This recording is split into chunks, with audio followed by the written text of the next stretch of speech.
The guy always thought the girl who once told him, "I'm not interested in romance, I just want to be friends with you forever," was just a quirky, friendship-loving oddball, but the moment she saw that her best friend might steal him away, something changed drastically.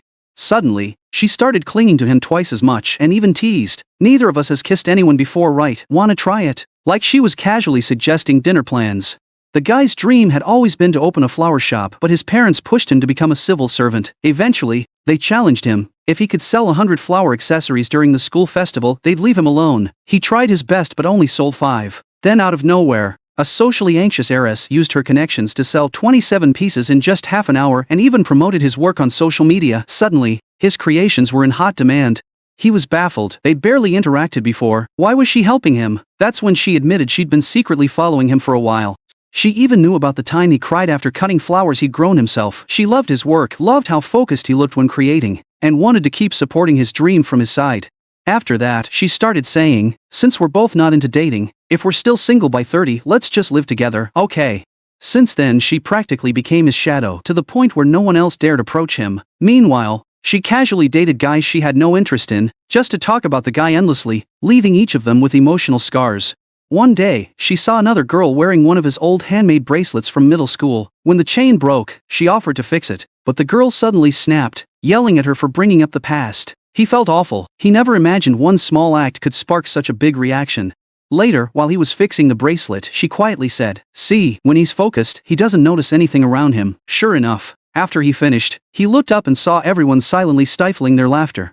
After school that day, she walked him home. On the way, another guy tried fishing for info. "So you're not dating her, right? My mom always said, anyone who can make something that touching must have a kind heart." The guy didn't even know how to respond. His sister had already warned him. He was focusing too much on the same girl for his videos. Without variety or innovation, he'd burn out. She even joked he should give up his dream, take over the family supermarket, and marry that rich girl already so they could all live the high life. But he only cared about flowers. He wanted to make a new video about falling in and out of love, but had no reference point. She laughed when he told her and teased, "Wait, don't tell me you actually want to kiss my best friend." He was confused and insisted he'd never had feelings for any girl. She leaned closer, saying, "Look, we don't even like each other that way, so what's the harm in kissing or holding hands?" He shut his eyes and waited, but after 5 seconds of nothing, he opened them to find her smirking. As an apology, "Come see me Saturday." That weekend, her brother-in-law drove him over and brought along Li Ying, the girl from the bracelet incident. Turns out, the best friend had figured out Li Ying liked him, so she set them up. Li Ying agreed to model for his new work as a way of saying thanks and to help inspire him. With the girl's help, the two began spending more time together. During a trip to buy materials, Li Ying asked why he liked flowers so much. He told her about a time when he got lost in a botanical garden as a child. A little girl, also lost, pulled him along to find their parents. He spent all his money to buy her a flower she loved. She said she'd wear it in her hair every day. That was the moment he realized flowers could carry feelings. He wanted to make pieces that no one would ever want to throw away. Li Ying smiled. "That hibiscus must have been beautiful." The girl overheard that story and froze. She hadn't expected the childhood first love tale to be real, or that the girl would turn out to be Li Ying. She quietly left the drinks behind and ran home. After that, she kept her distance. She no longer clung to him like before, no longer acted like her usual self, even when he pulled her aside. She just brushed it off. She dropped off snacks one day, and seeing him and Li Ying together, sarcastically asked if she was interrupting something. He clarified, "I'm not dating her, I just don't want anyone to get the wrong idea." Later, when the mood was just right and he thought they might finally move forward, she suddenly pulled out a camera and said she wanted to record it. She even called him a coward. He vented to his best friend, who immediately said, "Dude, she's jealous, obviously." When he tried shooting with Li Ying again, something felt off. Then the girl whispered something to Li Ying, who turned and looked at him in a way that made him instinctively hit capture. The photo came out perfect. On the way home, he told her he picked red tulips for Li Ying, symbolizing a love confession. She got mad and demanded a romance-themed video for herself too, to prepare for when I fall in love someday. He almost gave in. Almost. But he remembered their promise, no feelings, not until 30, so he held it back. That night she lay in bed, silently regretting their deal. By the time she realized she loved him, it felt like his heart had already locked her in the just friends category. At the next video premiere, he gave the tulip hairpin to Li Ying. The girl smiled on the surface, but inside, something stung. Then his best friend dropped a bomb. "Why not make Li Ying your official model? You two are perfect together." Li Ying agreed on the spot. Just as he was about to say yes, the girl slammed her hand on the table. "Wait, who said you could just decide this without me?" Before he could react, she threw water at him and shouted, "I've liked you for years." Everything went quiet. Suddenly everything made sense, her distance, her frustration, her silence. He was about to respond when he got an email. A talent agency confirmed her transfer to a Tokyo school in May. Panic set in.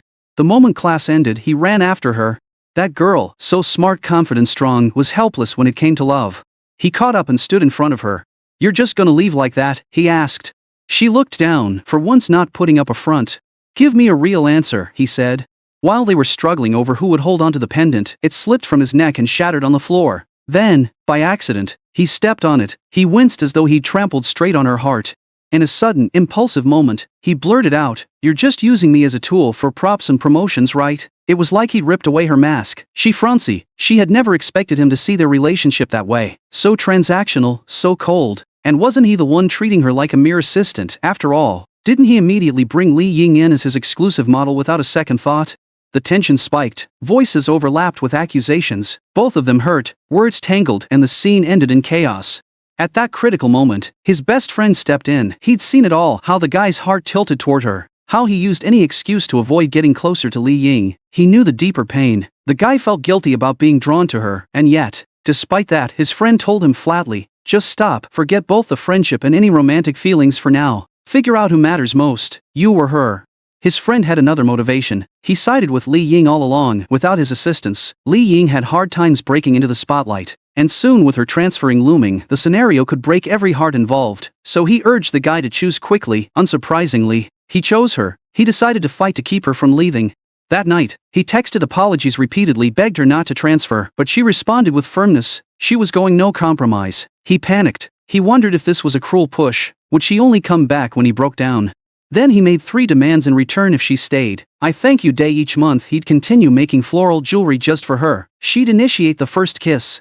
He pictured himself kneeling in front of her the next day. But when morning came, he did the exact opposite. Ignored her completely. No messages. Silence. She panicked. Tears streamed down her cheeks. She tried to hide it, but their mutual friend Yi-chan immediately spotted something was wrong. After hearing a rough summary, she yelled at her, "Are you seriously trying to break your own promise?" She recalled how in middle school they'd worked together selling 200 Flora Video accessories. Li Ying was involved too. She had even helped promote with her sister's modeling. But all of their efforts fell hard if these two broke apart now. Once again they faced a turning point. Was-chan threw a challenge. "What do you want more, love or exclusive rights to him? You can't have both. But winning one means you win everything." She let the question hang, then walked away. Alone with her thoughts, she nearly convinced herself she'd never see him again. That's when he showed up with something in his hand, something deep inside his pocket. She had almost forgotten the broken pendant, but he had transformed it into a ring. He said nothing in that moment, but his expression said everything. She was stunned. In a single realization, he meant more than mere friendship. Overcome with relief and excitement, she jumped onto his back playfully and teased, "Okay, put the ring on me." But he still wouldn't say outright what the ring meant. It was made from the old pendant and formed into a seed-shaped ring of purple tulip, symbolizing eternal love and devotion. He was too afraid to tell her that truthfully, at least, not yet. He remembered how she'd resisted him for years, how he even tried keeping distance to stay focused on his craft, yet she never truly left him, kept tying herself into his everyday life, even as she declined every suitor just to remain by his side. But beneath her calm exterior, jealousy still stirred. She wasn't sure if she could openly date him. After all, though he declined Li Ying's modeling offer, he still insisted the jewelry must go to her first. That was his way of honoring their bond. Their back and forth continued, playful yet charged with emotion. He confessed, between laughter and teasing, that he did like her, that he was serious. And just when she thought he was joking, he pressed on with a genuine soft whisper, "Let's be together, really." She frowned before she could speak. Their best friend tried to warn her against letting him slip away, but she didn't retreat. The ring was proof. She chose love over keeping a promise that had never honored what she truly felt. That night, they walked home, hand in hand. He didn't lock it in with words. They didn't need to. The purple tulips sealed what their hearts already knew. Li Ying told herself not to be upset. After all, the main couple had already been together for 2 years. While she had barely spent half a day with the male lead in childhood, it wouldn't make sense to hold a grudge against the girl. Instead, she resolved to become someone important to both of them. Whether it was love or friendship, she wanted it all. Fang Shen, on the other hand, didn't mind stepping back as long as she could support the boy from behind the scenes. Somehow, the three reached an unspoken understanding. When the older brother heard about it, he couldn't understand why the girl would let her rival get close to her crush. He objected, even though he himself was secretly meeting Ling Ying's older sister. Meanwhile, the boy's younger brother thought the girl's sister would make a better match and hoped she could support his older brother's dream. The older brother warned the girl not to lie to the male lead anymore, especially since she had a habit of running away when things got hard. If she didn't fix that, she wouldn't just lose him, but also her best friend. The girl promised to change. Because the older brother hadn't accepted Ling Ying as his sister's friend, he had refused to let her visit their home. As compensation, he bought the girl her favorite dessert. Around this time, the male lead stunned everyone by acing all 5 makeup exams, though some suspected the test papers weren't updated, and he had memorized the answers. Ling Ying began getting closer to him in a way that was hard to ignore. Even at school, her expressions were bold and obvious. The boy warned her it would cause misunderstandings. People might think they were dating, or worse, that she was planning to make that happen. He had a creeping sense that he was falling into a trap. After school, Ling Ying, with a new summer look that was frankly more aggressive than the female leads, joined them again. The 3 discussed product design plans. Suddenly, 2 familiar girls approached. They knew the female lead well. Their goal: commission a custom flower accessory for their 1-year anniversary with their boyfriends. Intrigued by the request, the male lead completed 2 accessories in 2.5 days. They were made with boar tusks and flowers, and the couple loved them. Their glowing reviews quickly spread through the school. Soon girls lined up, each hoping their purchase would help them win their crush. Thanks to the embellished rumors from the golden-haired girl, the boy was unofficially dubbed the campus Cupid. Orders came in non-stop. It got too noisy to work at school, so he moved his tools to the female lead's house. One day, she let him rest on her lap while working. The boy remembered how she once said she wanted to film a romance video, not because she was into romance, but because she thought Ling Ying was cute. He had misread it, thinking she liked someone else. Now that misunderstanding was cleared, he felt relief. He fell asleep beside her, comforted. But the girl wanted more than friendship now. She had realized her feelings. Jima called him to the rooftop and told him he had carefully chosen who would hear the truth behind the accessories. He warned the boy, popularity was a double-edged sword. He might be hurt later, so it was best to apologize to his best friend in advance. The boy didn't quite understand what Makijima meant and asked why he always helped Ling Ying. Makijima replied he owed her a huge favor. That afternoon, trouble arrived. A parent complained that her daughter had been pressured into buying one of the accessories. The golden-haired girl felt guilty and sent a friend to apologize on her behalf. Seeing him downcast, the female lead pushed herself to be extra supportive, thinking it was just a bump in the road. She planned to take him out that weekend to cheer him up. But Ling Ying disagreed. She said that when someone loves something too much, it can leave scars when it all falls apart. Seeing her act like she understood the boy better than anyone made the female lead angry. Right as they were about to argue, the male lead walked in holding all the returned accessories. Calmly, he said he would stop making videos until graduation. The female lead panicked, handed him a drink, and tried to calm him down.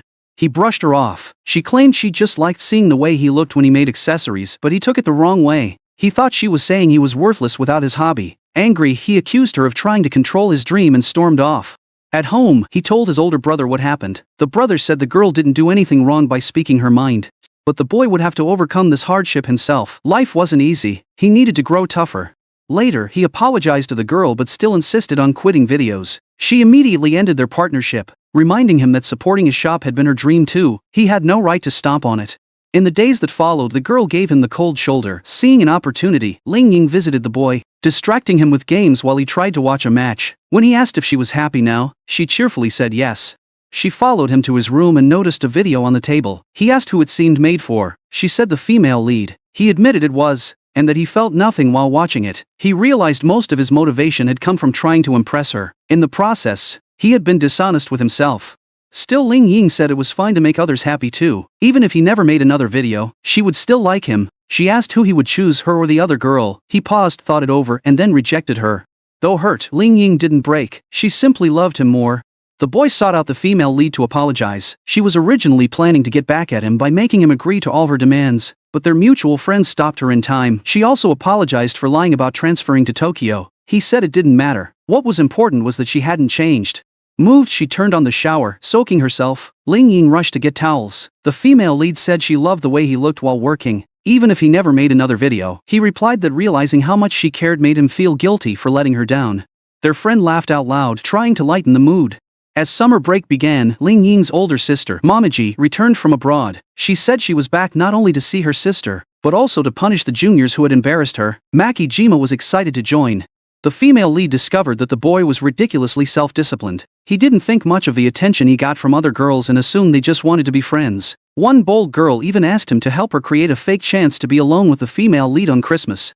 To her shock, the boy agreed. He wanted the female lead to see that romance wasn't all bad. But when the bold girl confessed, the female lead walked away without hesitation. She later explained everything to the boy. hoping he'd understand the difference between friendship and manipulation. At his personal exhibit, he noticed a sunflower piece clearly inspired by her. After all, her name meant sunflower. She told him that if he truly cared, he shouldn't always put her last. Friends shouldn't be afraid to share the burden. He presented a flower crown, and she gave it a failing grade, saying he should try again after getting to know her better. And when summer came, he tried getting close again, only to be dodged every time as she pretended to be glued to her phone. Undeterred, he whispered in her ear, asking if they could spend a night away together. She didn't say no. Last night's events left Hinata completely overwhelmed, still sniffling from a cold, and now watching her best friend Li Ying casually announce that she'd be joining them for a summer trip as a group of 3. Panic set in. Hinata felt like her best friend was stealing her crush right out from under her nose.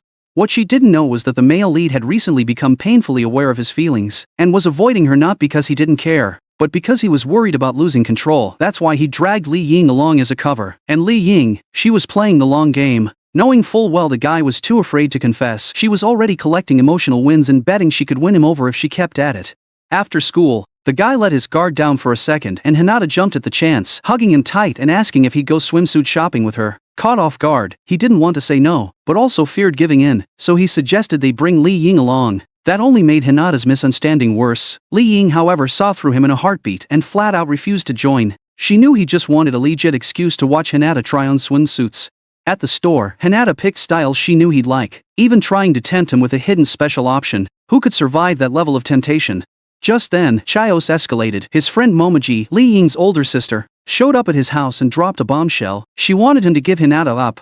Turns out, Hinata had once promised to join their company but quit after growing close to him. Momiji had even fronted her expenses, so yeah, she was pissed. She offered him a deal, convince Hinata to come back, and not only would he get paid, she'd also find him a new model for his accessories.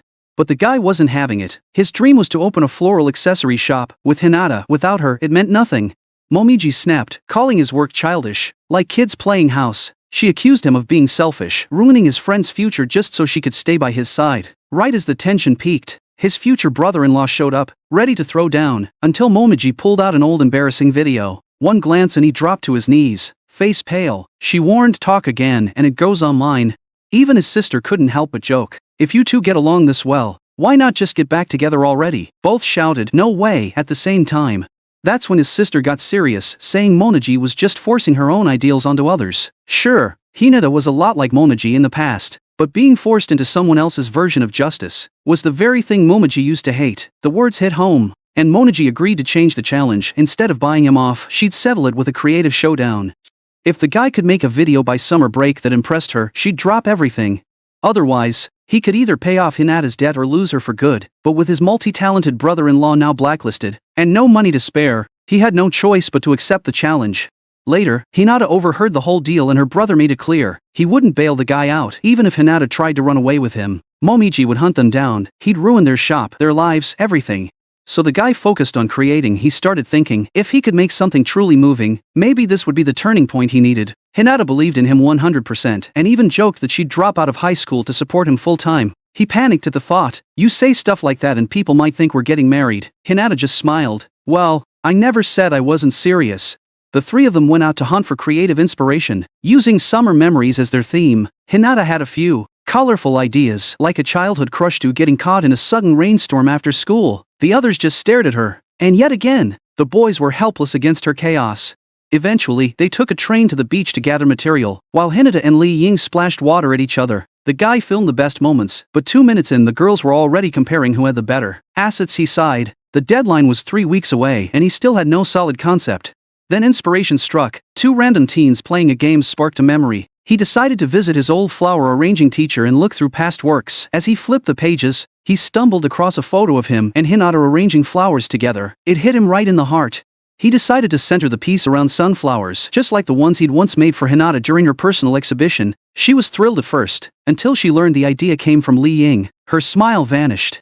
The teacher then told them about a sunflower field that might have the perfect materials. Li Ying couldn't go. His family shop was too busy, so Hinata thought it would be the perfect time to enjoy a little alone time. But she noticed the guy was even hesitant to drink from the same bottle as her. She thought he felt guilty about Li Ying. He, on the other hand, was just too overwhelmed with his feelings for Hinata to be honest. They arrived at the sunflower field. The guy was completely focused on the flowers. Hinata poured her heart out, thinking he wasn't listening. She even called out his name, softly sharing her feelings. He didn't respond, until suddenly he turned around, looking utterly exasperated. "Don't mess with me like this, enough with the fake teasing." That broke her. She ran, yanking off the ring that symbolized their close friendship. She whispered, "If my voice is this quiet, I guess it won't reach him." But then she heard him calling out, frantically searching. "What happened? Are you okay?" "My heart feels the same." Stunned, Hinata realized he'd hurt her, and because he always took her feelings as a joke, she finally snapped and kissed him hard, to show she was dead serious. You'd think that would clear the air, but nope, this is our dense protagonist, after all. He started talking to the sunflowers about how Hinata might like him, and wondered how they were supposed to act from now on. His best friend overheard and burst into laughter, advising him to stop thinking about feelings and focus on the contest. If he lost, Hinata would be taken away. Back home, Hinata was still worried she'd messed up by kissing him. Her brother reassured her, "You've grown a lot. Even if he dumps you, I'll take your place and help him succeed." The guy poured everything into the piece. 3 days before the deadline, it was finished. They celebrated, but when his brother-in-law asked to see it, they opened the box and frowned. See, the flowers had dried up. The accessory was ruined. He'd misjudged the timing on dehydration. Determined not to give up, they gathered materials again. He poured everything into version 2 and barely finished in time. This time, it was stunning. When he presented it to Momiji, she admitted, "It's cute, better than anything I've seen online." But she didn't declare him the winner. "You rushed it," she said. "I expected something more with how much you were hyped by Yunquei, but this feels shallow." Turns out, his sister had spilled the beans to Momiji. When he confronted her, she said, "If you can't face your work honestly, you don't deserve to stand beside her." She even showed him an old rejected piece, flawed in ways his earlier, simpler works never were. He apologized to Hinata and said he'd take back what he promised after winning. He wasn't ready. Later, Jin Mujima met Hinata in private and offered her one last chance to join Monoji's company. Their bond was real. Time and distance wouldn't change anything. He even promised if her feelings remained when the guy achieved his dream, he'd help her chase him down. Hinata, racked with guilt, thought this was the best decision. If she stayed, she'd only slow him down. That evening she invited him for a final walk and teased, "No cheating while I'm gone," he replied. "If you asked me to give up my dream, I'd go with you to Tokyo." She laughed. "I want to go to Canada." Ajima had a thing for Hinata's sister and swore he'd find a way to stop all this. Not for Hinata, but to outshine his rival, Yunquei. Li Ying had originally approached the guy to mess with him, but became a true flare-up. Suddenly her best friend Li Ying's voice called out. She quickly wiped her tears, thinking Li Ying had come to see her off. But instead, Li Ying thanked her for giving up so easily, saying that since Hinata and the male lead were just close as Hinata could find someone just as amazing, right? But Hinata knew the truth. She didn't find the male lead. He found her, and she knew there wouldn't be another chance. So she immediately desired. "You're so dumb," she muttered. Hinata wanted to break her deal with Momiji too, but she was scared that staying behind would only drag the male lead down on his path to achieving his dreams. Li Ying told her, "Not everything needs a perfect ending. It's okay to think a little simpler." She gave an example. Her mom started making desserts just as a hobby and only recently opened a shop. Creating flower accessories wasn't necessarily the final dream for either of them. In fact, that dream might not even rank first and to go to Tokyo. She didn't need to make sacrifices for him. All he wanted was for her to stay, to keep watching him from nearby. If she left, nothing would make him happy. "I really like you," he confessed. "I mean it, I love you." Before she could reply, Momiji coldly cut in, saying she wouldn't let emotions sway the outcome. Hinata still owed her money, and if they couldn't pay it back, nothing else mattered because he showed up out of nowhere, but because he was just a student. Where did he get that kind of money? The answer, Hinata's brother. Though he was banned from helping directly, he made sure Jin Mujima had what he needed to step in. That was enough. Defeated, Momiji decided to walk away. She dragged her suitcase toward Yunquei's car, stumped on his tire out of frustration, and demanded he take her somewhere cooler. Yunquei sighed and reluctantly followed.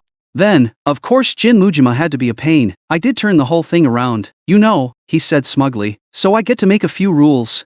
His conditions: no quitting video production before graduation, no sudden dropouts, no spontaneous Tokyo disappearances. Life without the three of them was way too boring. Also, Hinata had to pay for everyone's food until the celebration party was over.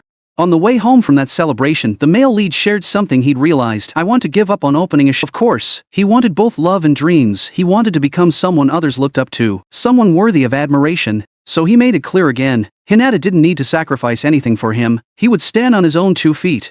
In that moment, Hinata wasn't sure if they should keep their old close friends relationship. That's when the male lead finally revealed what he'd been hiding.